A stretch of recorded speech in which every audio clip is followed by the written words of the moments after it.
Suddenly, he is transported to a different world in the role of his MMO character, and his summoners promptly kiss him on both cheeks. Surprised by his situation, Diablo's summoners, an elf and a Pantherian, argue over who was responsible for his summoning. Each believes they acted as the sole summoner, having adhered to the ritual guidelines that included the kiss. Once he discovers this, Diablo is left amazed that he received kisses and regrets not savoring the moment more. As the two summoners persist in their dispute over who brought Diablo forth, they inadvertently inform the inquisitive Diablo that he is situated atop a towering structure known as the Starfall Tower. Approaching the arguing women, Diablo realizes that he has never truly communicated with anyone throughout his life, placing him in a challenging situation. Consequently, Diablo resolves to embody his MMO character and speaks to the two in a condescending tone, commanding them to shake hands and smile. Although they are initially reluctant, an overwhelming force compels the two to comply with Diablo's directive. After this command is carried out, slave collars materialize around the necks of both summoners, leaving all three of them in disbelief. At the base of the tower, the group discusses the unsuccessful ritual. During the conversation, Diablo recognizes that his Demon Lord ring reflected the enslavement spell back onto those who attempted to enslave him. Explaining to his summoners that magic holds no sway over him, they set off toward the nearby town to lift the enslavement spell affecting them. The elf, acknowledging that she and her companion have yet to introduce themselves to Diablo, names herself Shara L. Greenwood, an aspiring adventurer. Her partner, the Pantherian, identifies herself as Rem Gallo, who seeks to sharpen her skills as an adventurer. As Diablo is categorized as a rare summoned entity, he dismisses the label, not wanting to unveil his status as a recluse, and asserts that he is a demon lord. Shara is taken aback and impressed to learn that she summoned a demon lord, which irritates Rem, igniting yet another clash between the two. Diablo interrupts them with a sharp retort. Reaching their destination of Faltra City, they check in at the Peace of Mind Inn, where they are welcomed by the cheerful innkeeper May. Feeling nauseous from being in what he deems a large crowd, Diablo is further taken aback when Shara expresses her desire to register a room that's shared with him. This is primarily due to their financial constraints, and Rem interjects, urging that Diablo stay in her room since she is the one who summoned him. A disagreement arises between the two, and they are interrupted by May, who threatens to evict them. It is then disclosed that the three of them will occupy a room with one bed. Pondering his situation regarding the single bed, a woman familiar to Rem, named Celestine Baudelaire, and her two companions enter the room. Diablo remembers her name, and Shara explains that Celestine is the leader of the Mages Association. Recalling that Celestine, or Celis as she prefers to be called, is a key character in the Cross Reverie game, Celis originally intended to converse with Rem, but upon noticing the slave collars on both Rem and Shara's necks, as well as Diablo's presence, she expresses her intrigue about their circumstances. That night at the inn's cafeteria, Celis is updated on everything pertaining to the unsuccessful enslavement ritual.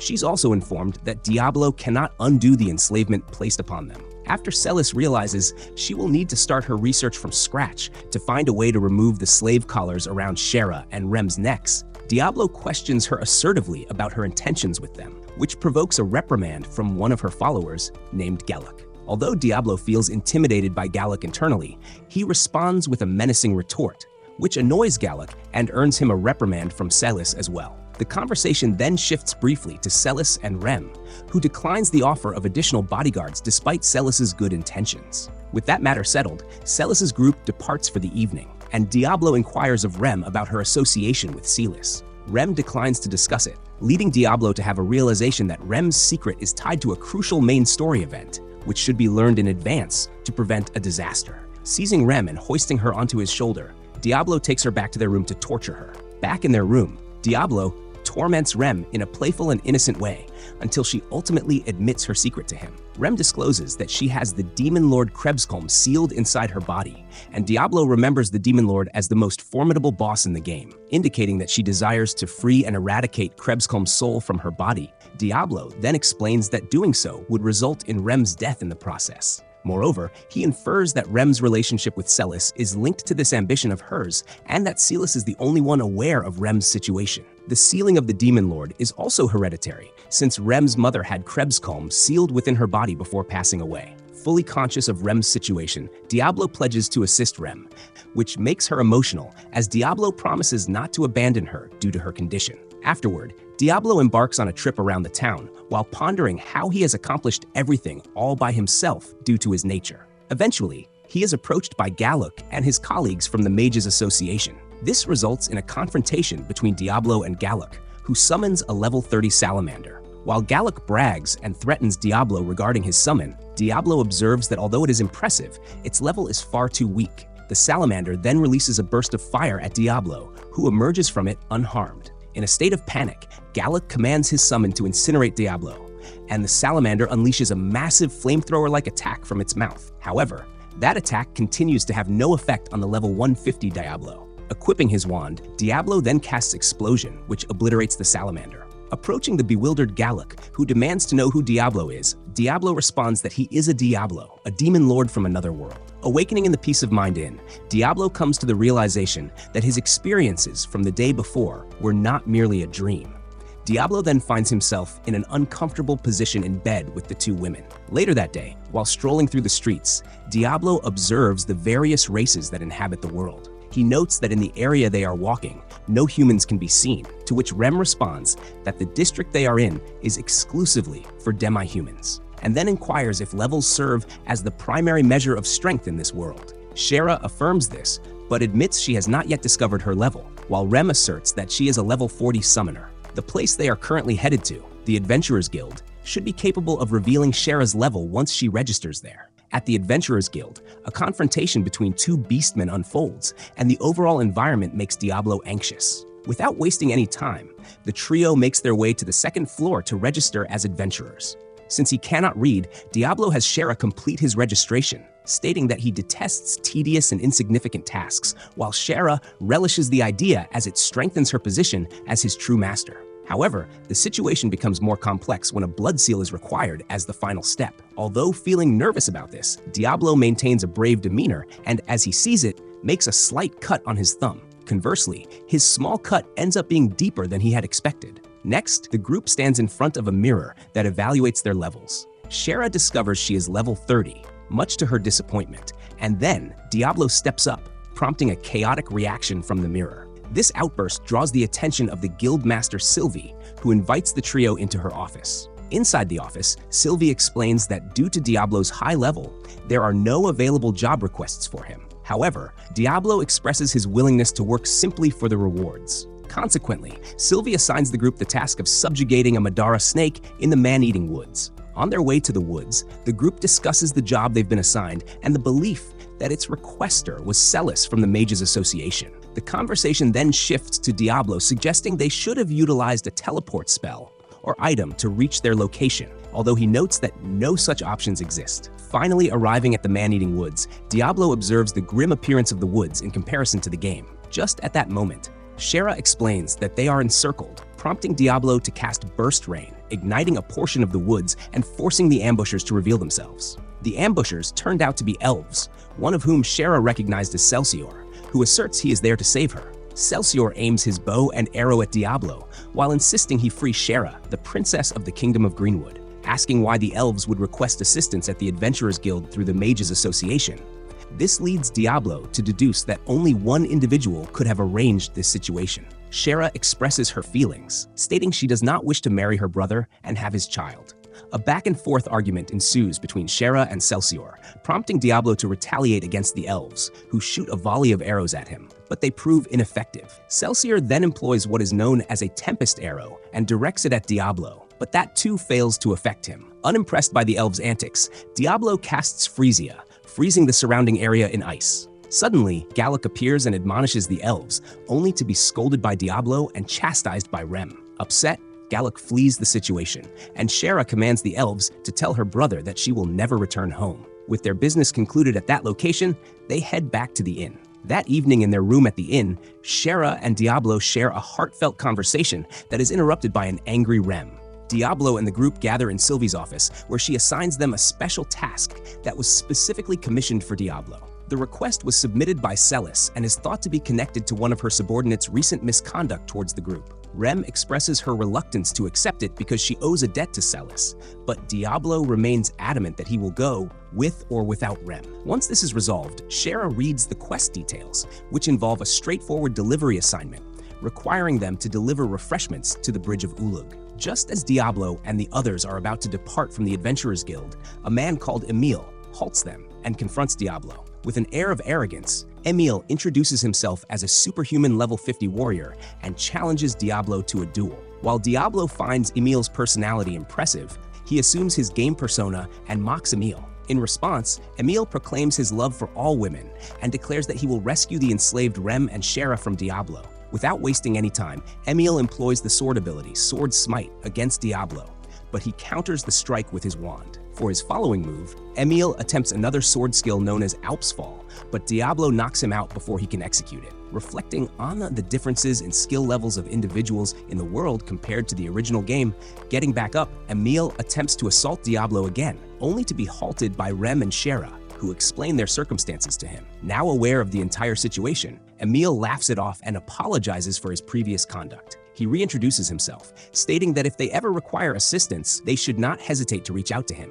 And then he cheerfully walks away. Afterward, Diablo and Shera, with the quest items, proceed to the Bridge of Ulrug, and during their journey, Shera proposes they take a swim in a nearby river. Embarrassed by the suggestion, Diablo dismisses that idea, and they move on. Upon arriving at the Bridge of Ulrug, they are halted by a group of soldiers who mistake Diablo for a fallen. However, one soldier named Boris recognizes him as the Horned Demon. The two then discover from Boris that a fallen with a large legion of demons is approaching. Observing that this kind of event never took place in the games, Diablo reflects on what might have caused it. Additionally, Diablo remarks that since the soldiers stationed at the bridge have such low levels, the demons would breach the bridge. Conversely, the demonic intruders wouldn't be able to harm Faltra City due to the barrier established there. Shera remarks that the invasion might be connected to the demons seeking to resurrect Krebskolm, and Diablo concludes they must be aware of Rem's seal. The soldier Boris then presents Diablo a note of thanks for their delivery, and after noticing Boris's distress, Diablo offers to remain and repel the invasion. At the inn, Celis informs Rem that she has expelled Galloc due to his recent behavior. The conversation subsequently shifts to Diablo's past and how Celis is doubtful of him being a fallen rather than a demon lord from another world. Rem counters that assertion, defending Diablo as not being a fallen. Just then, a frantic Galloc bursts onto the scene with his hands stained in blood, insisting on hearing from Celis that he was not dismissed from the Mages Association. Right as Galloc was about to stab himself with a black demonic dagger, Rem attempts to intervene by summoning a shadow snake. This effort fails, as Galloc still manages to impale himself and then morphs into the fallen Gregor. Meanwhile, Diablo continues to battle against the demon invaders until he is confronted by the demon commander named Edelgard, and the two engage in combat. Refugees enter Faltra City under the impression they will be safe from the approaching demon invaders, thanks to the barrier that Celis established over the city. Unbeknownst to them, she finds herself in a difficult situation due to her former subordinate Galloc, who has transformed into a fallen named Gregor. Rem and Celis flee from the Peace of Mind Inn, and when they reach a dead end, Gregor confronts them and Rem calls forth Asilau. However, the summoned entity is quickly defeated with a single blow. From above, Emil descends near Rem and Celis, while a large group of adventurers arrives to assist them. Emil then engages Gregor in battle, but despite being overpowered by his adversary, he continues to fight stubbornly, adhering to his creed as a protector of all women. Meanwhile, at the Bridge of Ulrug, Diablo's fight with Edelgard persists. Pointing out the pointless nature of Edelgard's assaults against him, she prepares to unleash Sacrifice Charge on Diablo, but it proves ineffective. Shocked that her special attack had no impact, Edelgard is mocked by Diablo, who remarks that her strike is the first time he has experienced damage since arriving in that realm. Just then, Boris informs Diablo that Faltra City has been invaded by a fallen and is attacking Celis and Rem. Recognizing the serious predicament, Diablo begins to conjure a grand magic spell and cautions Edelgard to retreat or he will unleash it. Conversely, Edelgard stands her ground. Thus, Diablo casts White Nova, which obliterates the nearby area, including the demon forces. Although gravely injured, Edelgard survives the spell, and without wasting a moment, Diablo employs the magic spell known as Return. At that point, Gregor has already overcome the adventurers surrounding him, and a severely injured Emil refuses to acknowledge defeat. Just then, Diablo arrives and casts a wind spell at Gregor, propelling him backward. Before commencing his battle with Gregor, Diablo expresses gratitude to Emil for his efforts. He then bestows healing energy upon Celis to treat Emil's injuries before turning his attention to Gregor. Opening the confrontation, Gregor casts Dark Bullet, but Diablo's ring instantly deflects the spell back at him. Diablo then launches his own Dark Bullet spell, In retaliation, Gregor casts Dark Press. However, that maneuver is reflected back onto him, and Diablo subsequently casts several Dark Press spells of his own. The gravitational force from the attack pins Gregor down, who then pleads for mercy, but Diablo remains unyielding. He ultimately finishes Gregor off with the magic spell Naraku. With the battle concluded, Shera embraces Diablo tearfully, and Rem grasps his hand, thanking him for her rescue. Attempting to maintain his persona, Diablo asserts that the sole reason he helped Rem is that she is his due to the slave collar around her neck. Eventually, the casualty figures resulting from the assault on the city are published, and most of the fatalities were adventurers. 10 days post-attack on the city, Diablo is lying on his bed and is almost approached by Shera, who is subsequently interrupted by Rem with a dropkick. This action prompts the two to cling to Diablo's arms until Sylvie enters their room. She informs the group that the city lord has been given a non-negotiable demand to surrender Shera within 10 days or face war.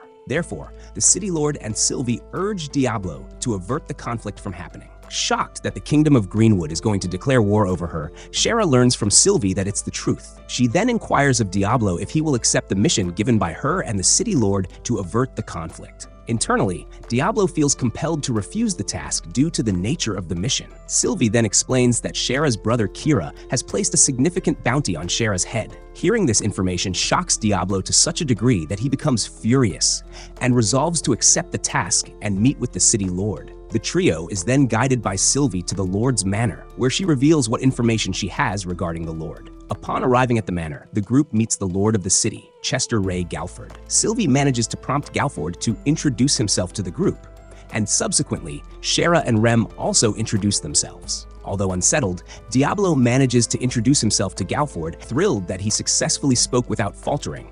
Galford mentions the report about Diablo being a demon lord from another world. Responding to that remark, Diablo speaks in character, which flusters the group. Yet Galford does not take offense to the comment and elaborates further on his request. Galford then asserts that the current dilemma could readily be resolved if Shera simply surrendered to the Kingdom of Greenwood, but Diablo refuses to permit that. When Galford questions what reason Shera would have for leaving her luxurious life in the Kingdom of Greenwood, she replies that her goals and dreams would never be fulfilled there. In response to her statement, Diablo remarks how achieving freedom is a challenging endeavor. However, it is a worthwhile pursuit as long as one does not stray from their own path.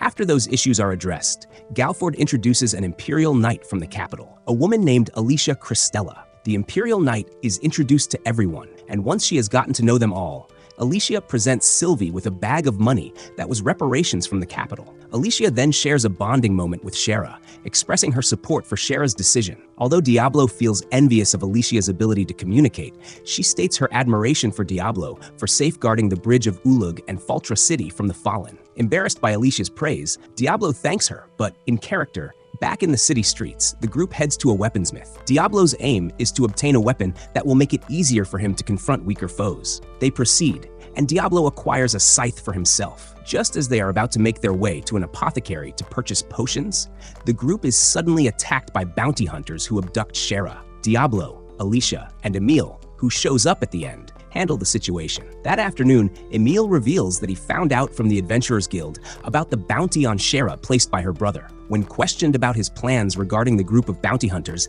Emil replies that he plans to teach them a lesson. With Emil now out of the scene, Diablo has a short conversation with Shera concerning her safety now that she's become a target for bounty hunters. Rem also inserts herself into this moment, and Alicia expresses her regret for her failure amidst the chaos. Conversely, Diablo instructs her to be more compassionate toward herself, to which Alicia eagerly agrees, contrary to what Diablo wished for her to feel. The noise of someone's stomach growling is then heard, and surprisingly, it's not Shera's, but Alicia's. Thus, the group sets off to find some food while discussing their meal preferences. In the cafeteria of the Peace of Mind Inn, Celis visits Diablo's party to notify them that she has located someone who can remove the slave collars from Rem and Shera. Alicia interjects, emphasizing the significance of their mission concerning the Kingdom of Greenwood. However, Diablo determines that addressing the issue with the slave collars will not obstruct their efforts with the Kingdom of Greenwood. Subsequently, the group at the slave market finds Diablo a bit taken aback by the treatment of the slaves there. The owner of the establishment, Medios, welcomes the group and initially assumes that Diablo intends to sell one of his slaves. This prompts a sharp comeback from Diablo, whose magical energy begins to radiate from his body, which Medios notices. Shara also explains that she can perceive Diablo's magical power as well. Eventually, Medios examines the letter written by Celis regarding Rem and Shara's circumstances and consents to assist them. Medios also observes the magical energy emanating from Rem and asks if she became pregnant by a demon. A moment unfolds between Rem and Shara, after which Medios describes that the energy could originate from a fallen. Diablo interjects and insists that they discover how to eliminate the slave collars from Shara and Rem's necks. Feeling unwell, Rem chooses to stay outside and is accompanied by Alicia, leading to a heartfelt conversation between them. Back inside the caravan, Diablo discovers the method for removing the slave collar through magical flow and physical touch. Remarkably, Diablo makes astonishing progress very quickly. That night, it is learned that Diablo has quit right as they were about to complete the ritual. This is due to the complexity and strength of the magic associated with the slave collar. Just as Alicia was preparing to head to her private room at the inn, the melodic sound of a flute filled the air, and outside their room stood a young-looking male elf. This elf was Kira, Shara's older brother, who politely introduces himself to the group. Angered by this man, Diablo challenges Kira, pointing out that he has placed a bounty on Shara's head, to which Kira admits. Kira then mentions that he was made aware of a group of bounty hunters who failed to capture his sister. Wary of Kira, Diablo makes it clear that he has no plans to surrender Shara to him, but Kira simply remarks that he is pleased to see his sister in good health. Additionally, he shifts the blame for the bounty and the threats of war onto his father. Shara does not believe her brother's demeanor, and even though Kira appears remorseful, Rem is not convinced either, stating she leans towards Shara's perspective of him. Not wanting to create a disturbance, Kira departs, but he informs them he will return the next day and inquires what would happen if Shara chooses to come back home of her own volition. Dismissing the idea, Diablo replies that there is no chance she would ever consider that. Later, Rem and Shara engage in a conversation that quickly turns into a playful tussle between the two. At the Kingdom of Greenwood, Kira is perched atop a tall tree while playing his flute. Upon finishing, he declares that Shara will be his once more, and she will bear his child.